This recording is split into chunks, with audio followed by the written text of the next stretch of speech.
اور اقتدار پہ قبضہ ان کی سرشت کا حصہ ہے. اور خان صاحب کو بھی جتنا لگاؤ ہے وہ عوام سے، وہ ہم 3.5 سال میں دیکھتے رہے ہیں. اور وہ بھی بہت سی ایسی باتیں ہیں جن کا یہاں ذکر بھی ممکن نہیں ہے. یاد رکھیے گا، جب دو دوست شام گئے، چائے پہ بیٹھے ہیں یا شغل کر رہے ہوں، وہ ایک دوسرے سے جھوٹ نہیں بولتے. وہ جو قصے ایک دوسرے سے ایکسچینج کرتے ہیں، اس پہ قہقہے لگاتے ہیں یا گالیاں دیتے ہیں یا غم و دکھ کا اظہار کرتے ہیں، وہ سب سچے ہوتے ہیں. بہرحال کل پاکستان کی تاریخ میں ایک اور بدترین سیاہ دن تھا. جس طرح لوگوں کو مارا پیٹا گیا، اور پھر جس طرح خان کے لوگوں نے کیا، وہ بھی کوئی کم نہیں تھا. اس کی بھی کوئی حمایت نہیں کی جا سکتی یا تعریف نہیں کی جا سکتی. اور یہ سب کچھ کل ایک ایسے دن میں ہوا جس کے لیے یہ ملک ہمیشہ سے اپنے آغاز سے، ابتدا سے، قیام سے سیج میں ہے، کشمیر، کہ ایک جد و جہد کے عظیم مجاہد یاسین ملک کو سزا سنائی گئی، اور اس کے بارے میں سب کو پتہ تھا. اور اس میں بھی دکھ کی سب سے بڑی بات یہ ہے کہ آزاد کشمیر کا وزیر اعظم، جو اس کشمیر کا حصہ ہے، وہ اپنے مجاہد کی سزا کے اوپر رونے کے بجائے ایک جھوٹا بیان بھی نہیں دے سکا. وہ کہتا تھا کہ خان کی حمایت کے لیے میرے جتھے اسلام آباد میں موجود ہیں. ہائے یاسین ملک، میں یاسین ملک سے ملا ہوں. پوری ایک رات میں نے اور یاسین ملک نے ساتھ گزاری ہے. ہمارے ایک مشترکہ دوست ہیں نیو یارک میں، بھارتی کشمیری ہیں، ظہور وانی لائر ہیں، بڑے ہمبل سے انسان ہیں. ان کے گھر ایک رات میں نے پوری گزاری یاسین ملک کے ساتھ. میں نے اپنی زندگی میں بہت کم اتنے با علم لوگ دیکھے جنہوں نے اسکول بھی نہیں دیکھا پراپر.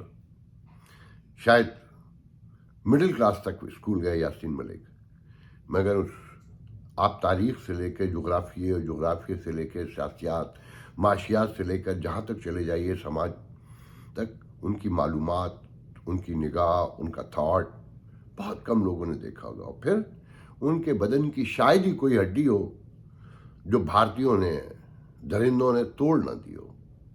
ان کی ساری عمر جیل میں گزری، یہاں تک کہ ان کے جبڑا تک ٹوٹا ہوا تھا. ان کے ہاتھ کی انگلیاں، ان کی کلائیاں میں نے خود دیکھیں. وہ مسکرا کے بتاتے رہے کہ ہاں، یہ فلانی دفعہ جب میں جیل گیا تمہیں توڑ دیا گیا. اور یہ ہڈی میری جب میں اس عمر میں تھا اور گرفتار ہوا تو مار مار کے توڑ دی گئی. یہ آج کی ریاستیں، خاص کر تیسری دنیا کی ریاستیں، یہ وحشت کی علامت ہیں. یہ یہاں انسانی حقوق، شہری حقوق، آزادیوں کا کوئی تصور نہیں ہے. اور ریاست پاکستان کے کمزور ہونے سے کشمیر کی آزادی کا خواب پریشاں بن چکا ہے.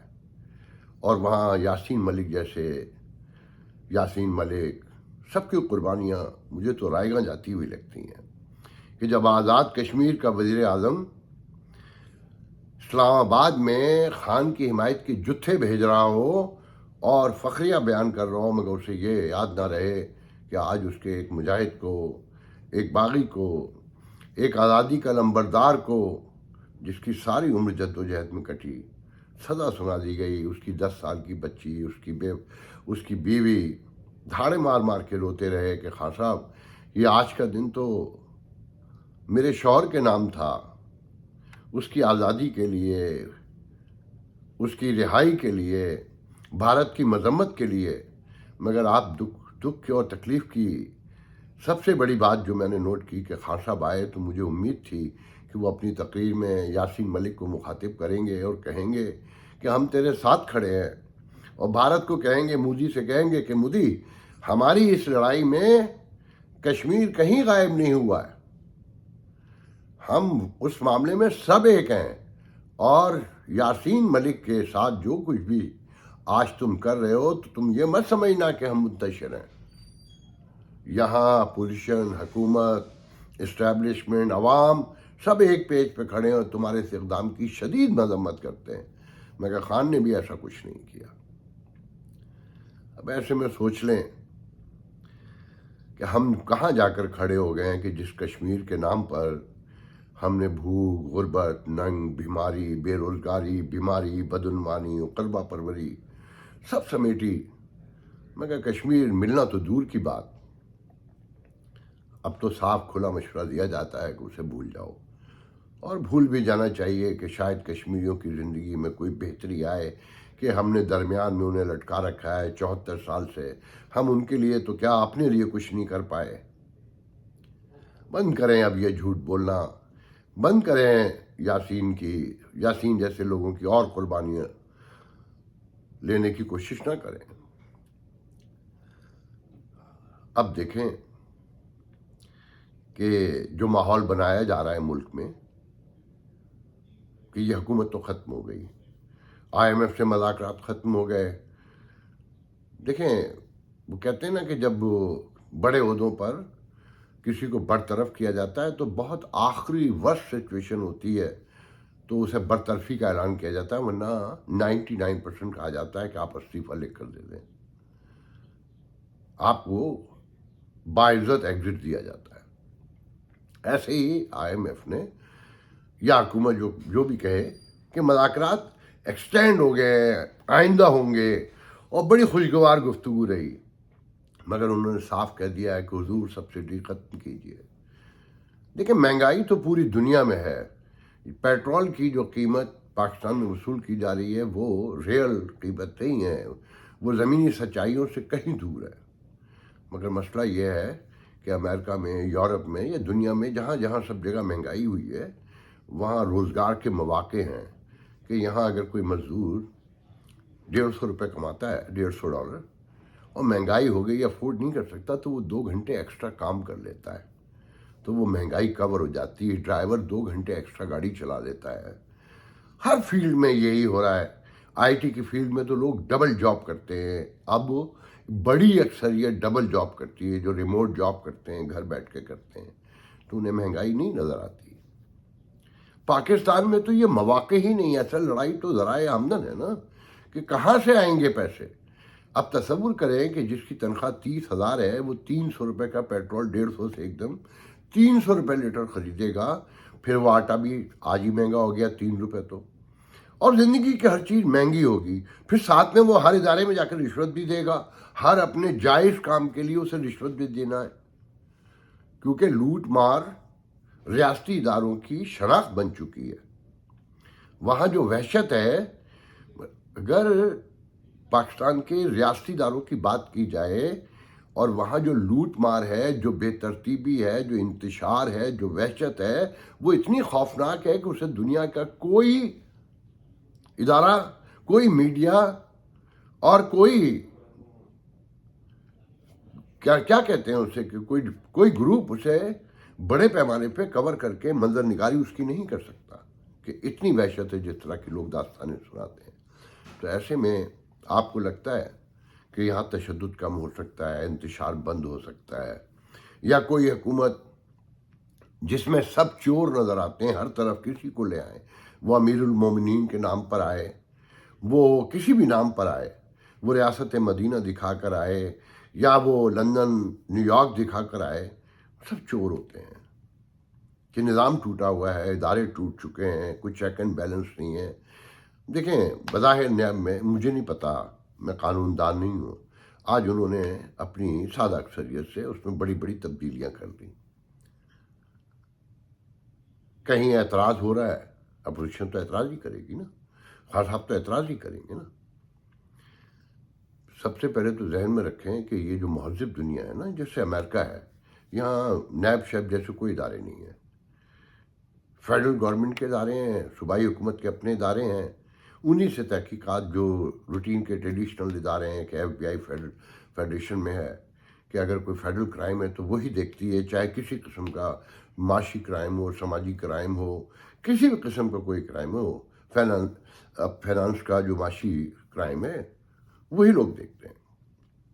تو یہ تو 80 کی دہائی سے میں دیکھ رہا ہوں کہ پولیس شہر کی موجود ہے، اسی میں سے CIA پیدا کر دی جاتی ہے، ایگل اسکواڈ اور فلانا اسکواڈ، کیونکہ رشوت کے دروازے کھولنے کے لیے کام کیا جاتا ہے. مہذب دنیا میں ایسا کہیں کچھ نہیں ہے. تو بہرحال بات دیکھنا یہ ہے کہ انتخابات، کچھ لوگوں کا خیال یہ ہے کہ بجٹ کے فوراً بعد انتخابات کا اعلان ہو جائے گا. میرا ایک ذریعہ کہتا ہے کہ نہیں، انتخابات کا اعلان اگست کے پہلے ویک میں ہوگا اور اکتوبر کے اینڈ یا نومبر میں انتخابات ہوں گے. کچھ لوگ مزید ہیں کہ نہیں، 31 مئی تک ہی عین ممکن ہے اور 1 جون تک نئے انتخابات کا اعلان ہو جائے. اس میں سب سے اہم بات یہ ہے کہ کوئی بھی کسی بھی موقع پہ انتخابات کا اعلان کر دیں. ماحول انتخابات کا بن چکا ہے اور ایسے میں آپ سمجھتے ہیں کہ کوئی اکانومی سروائیو کر سکتی ہے کہ جہاں ہم ہڑتالیں، مظاہرے، تشدد اور ایک دوسرے کو گرانا، دھمکانا، کوئی سرٹینٹی بن سکتی ہے اور معیشت کے لیے، پراسپیرٹی کے لیے امن کا ہونا، سیاسی سیٹلمنٹ کا ہونا انتہائی ضروری ہو. دیکھیں، کوئی مانے نہ مانے، میرے یار دوست ناراض ہوں گے، مسلم لیگ، پیپلز پارٹی کے، ایم کے. کل خان صاحب گیم جیت گئے. انہوں نے اپنا کام پورا کیا. ہر ٹیلی ویژن اسکرین پہ وہ چھائے ہوئے تھے، چاہے ان کی حمایت ہو رہی تھی یا ان کی مخالفت ہو رہی تھی. کھیل تو اسکرین کا ہے نا، ہر طرف جہاں دیکھیے. اور یہ شہری علاقوں کی پالیٹکس ہے. دیہاتوں میں گرمی، لوڈ شیڈنگ اور کاشتکاری، جنگل میں لکڑی کاٹنے سے لے کر، لکڑی کاٹنے پہ یاد آیا کہ خان صاحب جو بلین ٹری کا خواب لے کر آئے تھے کہ وہ پاکستان کو گرین کریں گے، کل ان کے لوگوں نے خوب درخت جلائے، جی بھر کے جلائے، جس پہ میرا دل چاہتا ہے کہوں کہ خان صاحب بلین ٹری جلانے کی مہم کا آغاز کر چکے ہیں. تو یہ ہمارے شہری علاقوں کے لوگ تھے، آپ نے ان کے چہرے دیکھے ہوں گے. اچھا، پھر ہمارے یہاں یہ خواتین جو خان صاحب کو گلیمرائز کرتی ہیں، بیسکلی ان کا سیاست سے کوئی لینا دینا نہیں ہے. ان کی سیاست پر 99% کی کوئی نالج نہیں ہے. نہ یہ ڈیموکریسی کو سمجھتی ہیں، نہ یہ ووٹ کو سمجھتی ہیں، اور نہ یہ پارلیمنٹ آئین کو سمجھتی ہیں. مجھے کہنے دیجیے بڑی معذرت کے ساتھ، 1% میں نے چھوڑ دی ہیں، وہ بھی نمبر زیادہ بتا رہا ہوں، کہ یہ سمپل BA پاس، ماسٹر کیا ہوا، یا جرنلزم کے تو میں نے خود بھی بہت سی لڑکیوں کو دیکھا ہے کہ انہیں اردو لکھنا بھی نہیں آتی تھی. یہ میں ارلی 80s کی باتیں بتا رہا ہوں آپ کو. بہرحال، تو یہ جو ایک خواتین کا بہت بڑا ووٹ نمبر ہے جو خان صاحب کے ساتھ ہے، جس کو شہری علاقوں سے ہے، یہ پاکستان میں ڈیموکریسی کو کتنا ہیلپ آؤٹ کر سکے گا، یہ آنے والے دنوں میں پتہ چلے گا.